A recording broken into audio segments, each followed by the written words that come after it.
Bueno, muy bienvenidos a una noche muy especial de A Fondo con María Emma en Noticias Caracol Ahora. Tal vez el escritor más importante en lengua castellana, lo dicen muchos, no solo de ahora, sino del siglo XX, no solo en Colombia, sino en Iberoamérica. eh, Héctor Abad Faciolince, un ser humano además extraordinario y muy polifacético, porque ha tenido como muchos escenarios en su vida y queríamos conversar con él hoy desde su casa en Medellín, recién desembarcadito del Premio Alfaguara, que ya nos contará. Pero Héctor, gracias por estar con nosotros y muy bienvenido en A Fondo con María Emma. Bueno, muchas gracias, María Emma. Estoy muy contento de estar en tu programa por primera vez. Muchas gracias por invitarme.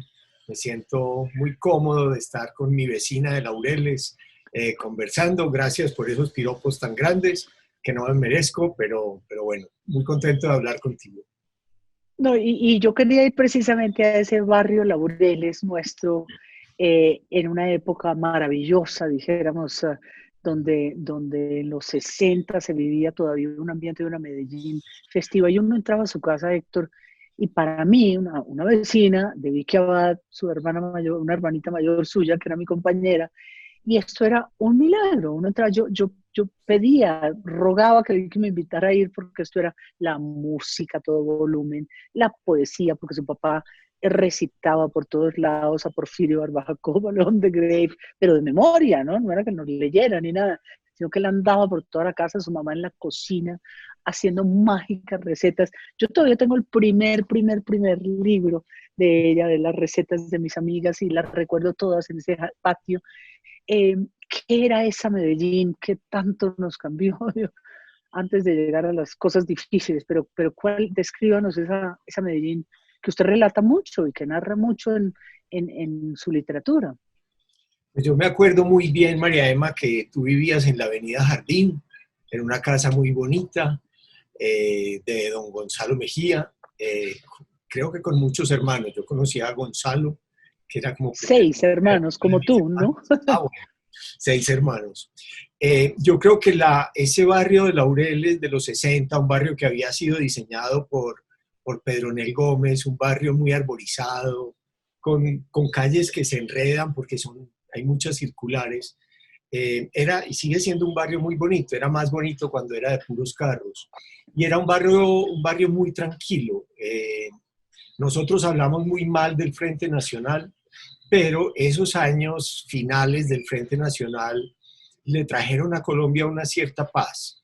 Aquí solemos decir que siempre hemos estado en guerra, y yo creo que es un poco una exageración. Yo creo que los años 60 e incluso el principios de los 70 fueron años comparativamente de mucha menos violencia en Colombia y en la ciudad, por lo menos en Medellín, y no solo en nuestro barrio, en muchas partes se podía realmente vivir en la calle. Yo iba al kinder de Laureles a pie, como un escolar, desde los, yo no sé, 6 años al kinder de Laureles a pie. A Vicky sí que le gustaba ir a tu casa, a que le enseñaras buenos modales y ballet y no sé qué más cosas. A ella sí que le gustaba ir a tu casa. Y cuando venía una muchacha tan bonita como tú a mi casa, pues seguro mi papá se ponía a recitar de felicidad. Sí, sí, yo recuerdo mucho esa época. Y quiero irme, dijéramos, de pronto a sus años tal vez de Angosta y eso, donde yo regreso a Medellín como consejera presidencial en la peor época, en el año 90, cuando el presidente Gaviria dice hay que hacer algo por Medellín y esta va a ser nuestra prioridad de gobierno, y crea la consejería y entramos a la comuna nororiental, noroccidental, a los populares, Santo Domingo Sabio. Esa etapa difícil, esa transformación de la Medellín, de la mafia, del narcotráfico, eh, saltémonos un poquito, dijéramos, ya había pasado todo lo de su padre 3 años antes, Ujú. cuando asesinan tan vilmente a un médico tan importante. ¿Qué pasó? ¿Qué nos pasó? ¿Fue nuestra culpa, Medellín, o era el contexto en que vivíamos? Bueno, yo creo que hubo una combinación de muchas cosas. Los síntomas, yo creo que se empezaron a notar finales de los 70, principios de los 80. Yo me acuerdo muy bien que tenía una novia en la misma cuadra de tu casa, en la avenida Jardín, una hija de Alberto Chavarría, Lía, Claro, en Elsa, la esquina, Lía. en la esquina. Elsa. Bueno, yo le estaba haciendo a ella la visita en el murito, como se usaba, y había ido en bicicleta, en una bicicleta de carreras del novio de mi hermana, y de repente, ¡pum!, me robaron la bicicleta. Pocas semanas después me atracaron con cuchillos y machetes. Y ya eso se empezaba a notar un malestar. Yo diría que eso es año 79, 80, un malestar social creciente. Venía mucha gente del campo a Medellín, muchos no tenían recursos, muchos no tenían trabajo, se deterioró la situación social de la periferia de Medellín y se combinaron muchas violencias, pues naturalmente la violencia del narcotráfico fue la peor. Primero, tú te acordarás, se hablaba de los contrabandistas, de gente que hacía contrabando, después de los que traficaban marihuana. Pero cuando ya la cosa se convirtió en tráfico de cocaína y en grandes varones, todo se fue volviendo mucho más violento. Entonces había una violencia social, después una violencia del narcotráfico, y a eso se le sumó la violencia también política de una actuación muy paranoica por parte del ejército y de alguna parte de los gobernantes de pensar que toda disidencia era comunista y que en Colombia iban a instaurar un régimen, no sé, como el de Castro. Entonces hubo también persecuciones políticas que fueron las que llevaron a la muerte de mi papá. Entonces yo creo que la combinación, la que tú encontraste en Medellín en el año 90, el año 91 fue el año más violento de la historia de Medellín, pero ustedes con Jorge Orlando Melo, me acuerdo muy bien, empezaron a hacer un diagnóstico no simplista, sino así, multicausal. Y yo creo que ahí hubo un primer buen trabajo con los barrios más necesitados de Medellín y un primer diagnóstico que vendría a dar sus frutos, pues, no sé, más de un decenio más tarde tal vez, pero que empezó a diagnosticarse cuando ustedes llegaron. Y fíjese lo impresionante que Héctor Abad Gómez tuvo, su padre, tuvo tal vez las dos situaciones más difíciles que atraviesa Colombia hoy, la de la salud pública y por supuesto los derechos humanos, ambas fueron sus causas. Muchas décadas atrás, que es lo increíble, porque hoy estamos en una pandemia que él describía y temía, ¿no? Cuando crea la Facultad de Salud Pública de la de Antioquia, y por supuesto su defensa acérrima de los derechos humanos y su batalla campal. ¿Qué describe uno de esta situación de hoy, de esta Colombia o de este mundo de hoy tan complejo, con una democracia tan difícil, con una Colombia en una situación de confrontación, no sé si tan grave como entonces, pero sí con circunstancias, como usted bien dice, que llevaron a su padre, a Carlos Gaviria, a toda esa generación, a una situación tan dura? Bueno, sí, digamos que mi papá como médico y como médico saludista y epidemiólogo, luchó al principio sobre todo por lo que más muertos causaba. Y eran pues enfermedades de los niños, agua potable, vacunaciones. Mi papá fue un gran pionero en las vacunaciones contra la poliomielitis, contra la viruela. En mi casa se hizo una gran fiesta cuando la viruela fue desterrada de la tierra, era un gran triunfo médico. Y en mi casa se respiraba un ambiente de confianza en el progreso, de confianza en la medicina. La medicina es uno de esos campos, uno de los pocos campos del saber tal vez, en los que uno nota que verdaderamente sí hay un progreso. Y en esta situación que estamos viviendo hoy de la pandemia, naturalmente es muy importante protestar, indignarse, pedir que haya más cuidado, pero también es muy importante, esto me lo enseñaba también mi papá, entender que los procesos son difíciles, que desarrollar una vacuna es largo, y que llegar al desarrollo de varias vacunas contra el coronavirus 19 en menos de un año, poco más de un año después de su aparición en Colombia, que lleguen las vacunas, pues es un gran logro, porque antes para conseguir una vacuna se necesitaban 3, 5, 6 años. Al mismo tiempo, sí, la situación social en Colombia ahora se parece en parte a lo que tú acabas de describir. Sigue habiendo un grupo armado de extrema izquierda, el ELN, al parecer, pues haciendo, aunque no tiene tanta fuerza como las FARC, haciendo atentados. Hay nuevos grupos que se parecen a los paramilitares. Yo creo que pasan cosas muy parecidas a las que vivíamos, María Emma, en los años finales de los 80 y 90. Pasan cosas muy parecidas, pero para no ser siempre tan negativos, creo que pasan las mismas cosas, pero pasan un poco menos. Cualitativamente pasan las mismas cosas, pero cuantitativamente hay menos, el índice de homicidios ha bajado y el número de, pues, es decir, no hay en este momento un proceso de exterminio como el de la UP que se vivió en los años 80 y 90, aunque sí, hay, sin duda, no, esto no quiere decir que yo meta la cabeza en la arena y niegue lo que está pasando, pero pues afortunadamente ya tengo tantas canas que puedo saber que venimos de algo peor. Pero voy a saltar así abruptamente a ese gran escritor y volver a esa Medellín que usted nos narra en El olvido que seremos, una novela que es tal vez la novela muchos describen más importante en lengua castellana en el siglo XX, vuelvo y repito, bueno, García Márquez, por supuesto, y muchos otros, pero de su generación. Ese rompimiento suyo, digamos, ¿qué pasó cuando de pronto esto se vuelve un suceso en el 2006 y se vuelve un suceso de esta magnitud y empieza a ser traducida a todos lados? Y hoy es una película nominada a los Goya, de la importancia que tiene con Fernando Trueba como director. ¿Qué pasó ahí? Usted ya había escrito libros importantes. ¿Qué sintió? ¿Qué fue ese golpe tan fuerte que lo hizo proyectarse ya tan internacionalmente? Bueno, María Emma, yo me demoré mucho para escribir ese libro. Algunas amigas mías han dicho que yo escribí mis libros anteriores solo para prepararme y aprender y poder escribir El olvido que seremos. Yo tenía muy claro desde muy joven, desde niño casi, como desde los 13 años, que quería ser escritor. Empecé tarde a publicar. Mi primer libro lo vino a publicar Carlos Gaviria en la Universidad de Antioquia, más o menos por la misma época en que tú volviste a Medellín como consejera, sí. Sí, consejera. La consejería.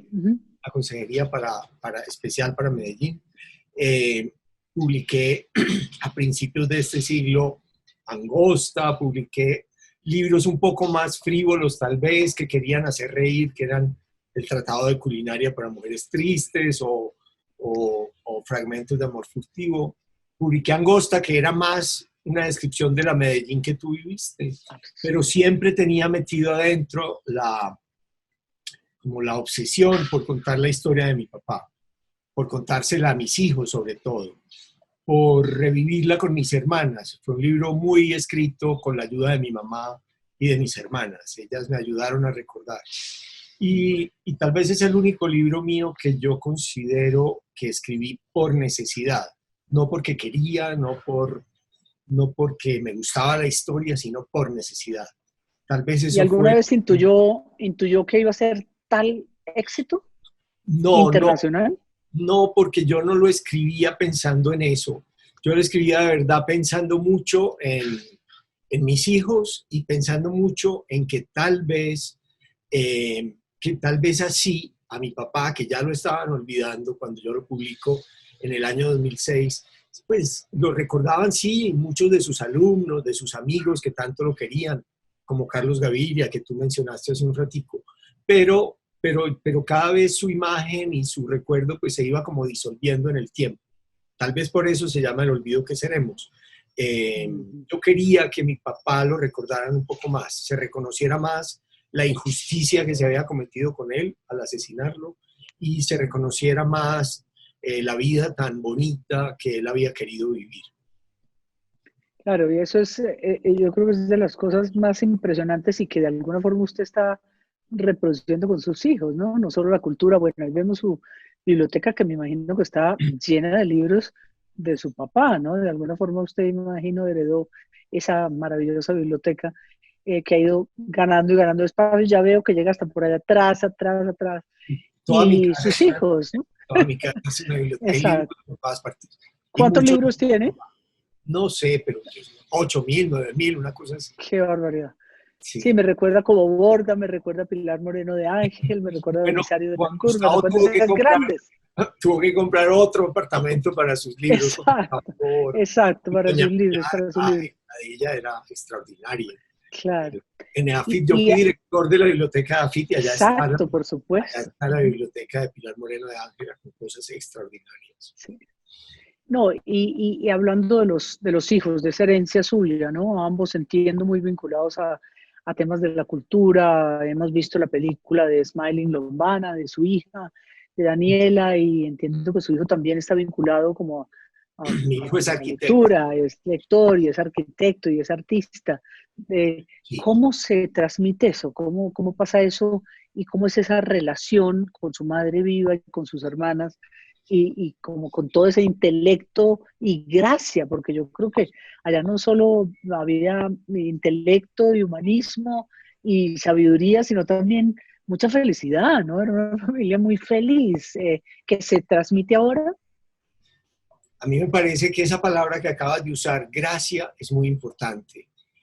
Y es lo que yo sobre todo he aprendido de mi mamá y de mis hermanas, que la mayoría de ellas no son intelectuales, pero tienen mucha gracia.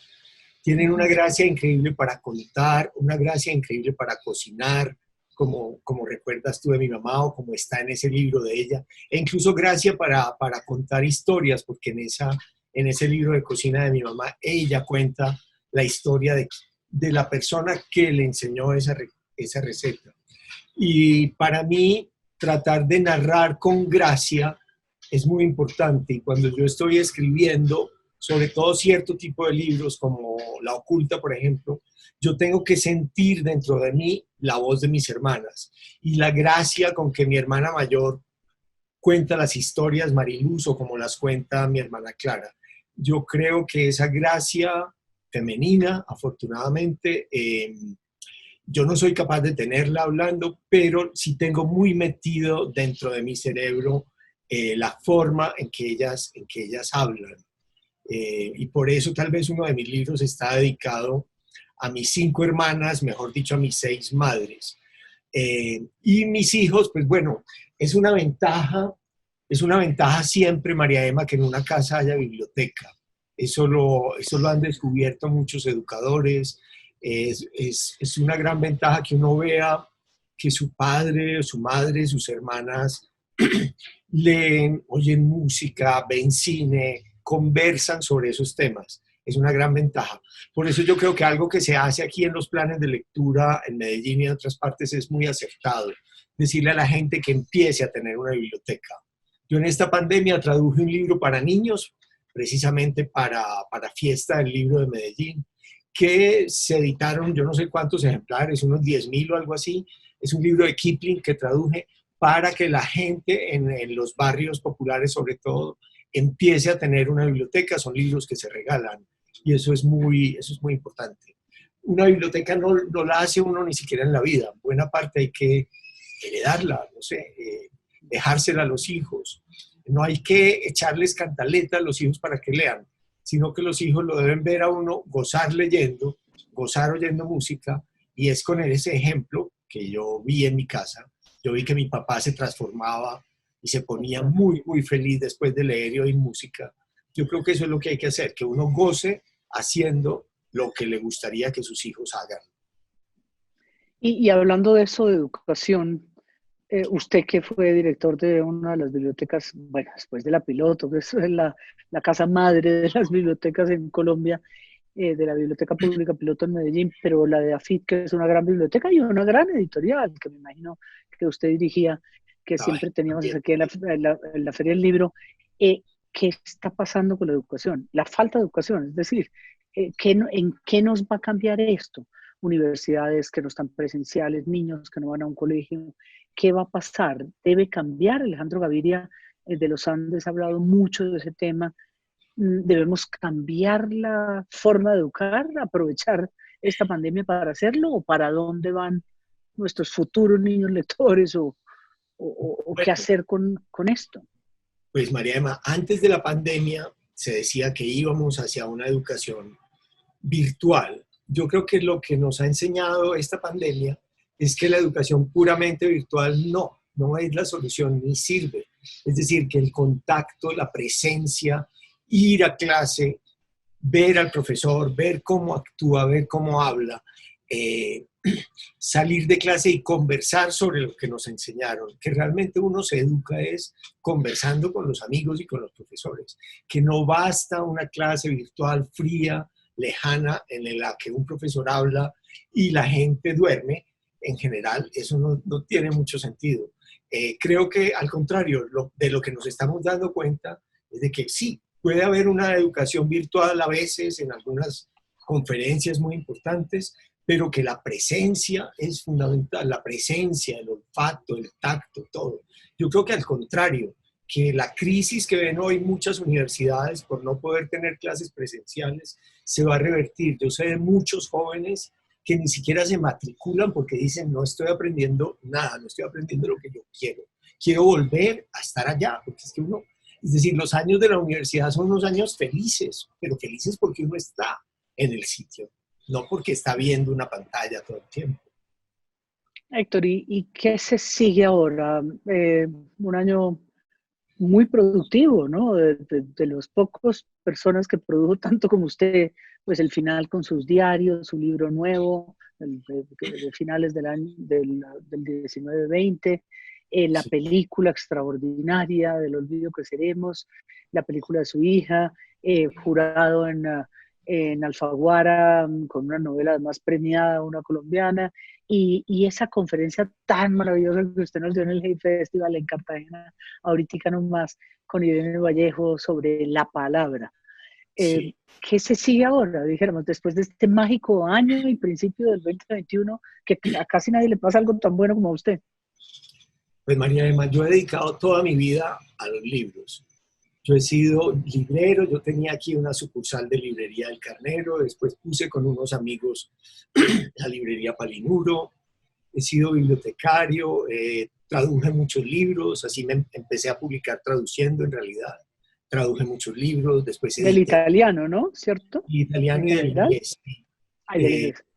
Traduje libros, edité libros, tanto en la de Antioquia, donde dirigí la revista, como en EAFIT, donde dirigí la editorial. Después fui bibliotecario, promocioné la lectura y mientras tanto he ido escribiendo. Yo ya no voy a cambiar de oficio. Yo ya cumplí 62 años, que es la edad de jubilación en Colombia, pero mi jubilación es como 1.200.000, o sea que yo no me puedo jubilar realmente, ni me quiero jubilar.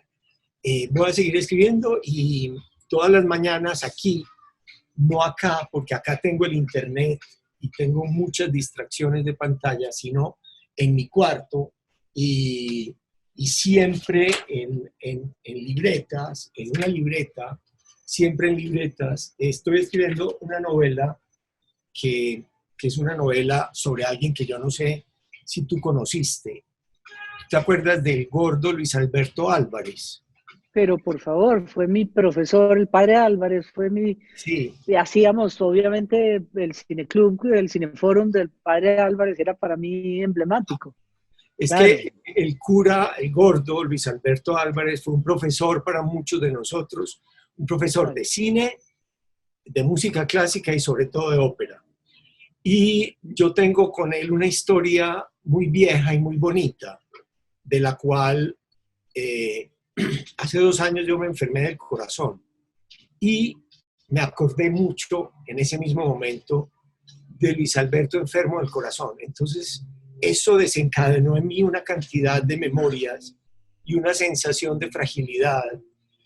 Y como ahora no se habla sino de curas pedófilos y de curas malos, y yo mismo he sido un anticlerical un poco insoportable, a mí me echaron de la universidad por escribir contra el Papa, he llegado a la conclusión de que no que me haya vuelto un creyente, ni un rezandero, ni mucho menos, ni un curita, pero quiero hablar de un cura bueno para ir un poco contra la corriente. Y esa es la novela que estoy escribiendo, un poco con la memoria y un poco con la fantasía sobre este cura extraordinario que fue el Gordo Álvarez. Maravilloso, yo lo recuerdo muchísimo. Entonces, teníamos un cineclub con mi profesor de cine de la UPB, con Álvaro Ramírez, y Pero era lo hiciste extraordinario, en dijéramos, sí, Colombo o sí, en la UPB, ¿te en la acuerdas? UPB, en la En la UPB, UPB, sí, en la UPB, sí, en ok. la UPB. Y Daba teníamos clases nuestro de novela. cineclub, Ajá. sí, y teníamos nuestro cineclub, pero, o sea que literatura ahí estará, y estará para siempre. El cine, la presencia, cómo usted ha influenciado tal vez a su hija también con el cine, Pues, y de verdad, no, es difícil agradecerle a una persona tan grata como usted que nos haya regalado este rato y que hayamos podido conversar de algo que le llega a uno al alma, tal vez, solo ver su casa. Solo quisiera ir, voy a ir. Cuando vaya a visitar a mis hermanas, ya por mis padres no favor, están, pero por cuando favor, ya no en Laureles, pero vamos a visitarlo y vamos a está visitar esa invitado. otra Medellín que esperemos que nos dé un ejemplo en una Colombia confusa todavía y tan polarizada como estamos ahora. Pues sí, por aquí te espero. Yo creo que lo del cine, el hecho de que haya sido un año también tan importante para mí por la película, me hizo también recordar a Luis Alberto y a los cursos que él nos daba. Entonces, por eso ¿Y también lo... cuándo sale el libro, Héctor? No está listo. Yo estoy encerrándome todas las mañanas en otra parte sin internet a escribir. No va a ser muy largo. Yo espero terminarlo no sé cuándo. Bueno, tengo una beca en México. ¿Sabe dónde tengo una beca? En En la misma México, casa. donde todo empezó con su papá, cuando usted no entró a la Pero es universidad, que sino que se eso fue es para muy México con importante, sus pero es papás. que Esto me en México encanta, sí, acaban de abrir una fundación que se llama Casa Gabriel García Márquez. La casa claro. donde él escribió Cien años de soledad, un señor mexicano que se la alquilaba a él y a Mercedes, la dejó en donación a la ciudad. Y en esa misma casa me van a dar un sitio para escribir, para seguir escribiendo lo que estoy escribiendo. Maravilloso, No veo la hora de llegar maravilloso. a terminar de escribir la novela del cura bueno. Y solo una preguntita final. Eso de las libretas, hay muchos que les parece difícil. A Gabo también le costó mucho, él se pasó a digital, a computadores. ¿Le gusta eso de la libreta y después se pasa a digital, después se va al computador? ¿O cómo lo hace? La creación misma. Yo creo que eso permite escribir a mano permite hacer una primera copia despacio y luego pasarlo en limpio. Yo soy muy buen dactilógrafo porque mi mamá estudió para ser secretaria y yo, en la casa estaba el método Remington para secretarias y yo aprendí a escribir con los 10 dedos. Escribo muy bien y muy rápido sin mirar el teclado, pero el hecho de escribir a mano, sobre todo sin las distracciones del ping, ping, del internet, el chat, el mensaje, la noticia, los muchos periódicos a los que uno está suscrito, el exceso de información roba la atención, María Emma, y uno ahora lo que tiene que proteger es la atención, concentrarse y que la atención no esté, que no seamos todos como niños hiperactivos, sino que la atención está en lo que uno quiere hacer. Y eso me ayuda mucho a escribir con más cuidado y más concentración. Pues sí, este fue un repaso de una historia de vida, de una vida enorme como la de Héctor Abad Faciolince en una Medellín que ha pasado por todas. Y creo que Héctor nos fue generoso para mostrárnosla. Así que desde su literatura, su periodismo, su ejercicio todos los domingos, que añoramos verlo en El Espectador siempre, y su próxima novela sobre el cura Álvarez y muchas otras historias han de venir. Así que gracias, saludos a su mamá, a doña Cecilia, a sus hermanas, de verdad, el amor del alma de todo lo que fue mi infancia feliz, gracias a su papá, a su mamá, y usted que era muy chiquito y muy metido a grande, debo decirlo, pero gracias, Héctor, y allá nos veríamos en esa biblioteca. Te propongo una cosa, hagamos algo, Sí. cambiemos los papeles. La próxima vez yo te entrevisto a ti y me cuentas de esa Medellín tuya, de cómo llegaste a ser canciller, embajadora, consejera para Medellín y qué planes tienes ahora también, porque las cosas se invierten y ahora pareces mucho más joven que yo.